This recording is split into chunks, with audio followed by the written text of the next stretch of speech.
பருவமழை துவங்க உள்ளதால் கோவை மாநகராட்சி கிழக்கு மண்டலத்திற்கு உட்பட்ட பெரும்பாலான பெரிய ஓடைகள், புதர்கள் மண்டி, செடி கொடிகள், ஏராளமான குப்பைகள் நிறைந்து கழிவுநீர் அடைந்து மழை வெள்ளம் செல்ல முடியாமல் பொதுமக்கள் குடியிருப்புகளுக்குள் கழிவுநீர் மற்றும் மழை வெள்ளம் புகுந்து பொதுமக்களுக்கு பாதிப்பு ஏற்படும் சூழ்நிலை உள்ளதால் மாண்புமிகு தமிழக முதல்வர் கழக தலைவர் அவர்களின் அறிவுறுத்தலின்படி கோவை மாநகராட்சி கிழக்கு மண்டல தலைவர் திருமதி லக்குமி இளஞ்செல்வி கார்த்திக் அவர்கள் நேரில் சென்று அப்பகுதிகள் முழுவதையும் பார்வையிட்டு முன்னெச்சரிக்கை நடவடிக்கையாக மழை வெள்ளம் மற்றும் கழிவுநீர் தடையின்றி செல்வதற்கு பெரிய ஓடைகள் அனைத்தையும் தூர்வார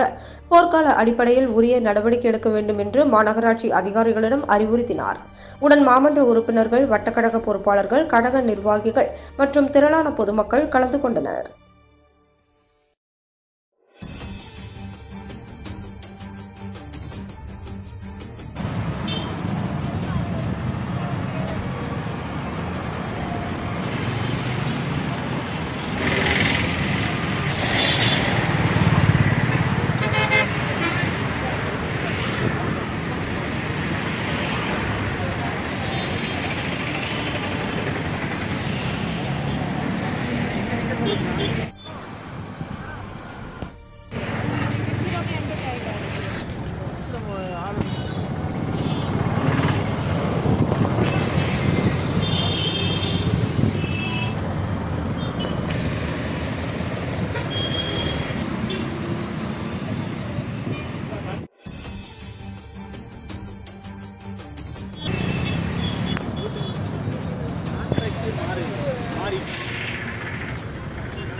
நான் போட்டோ எடுக்கும்போது எதுவுமே சொல்கிறேன்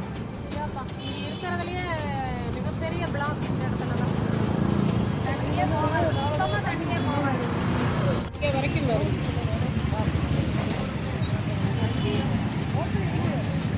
ஓட்டையும் அடைச்சிட்டு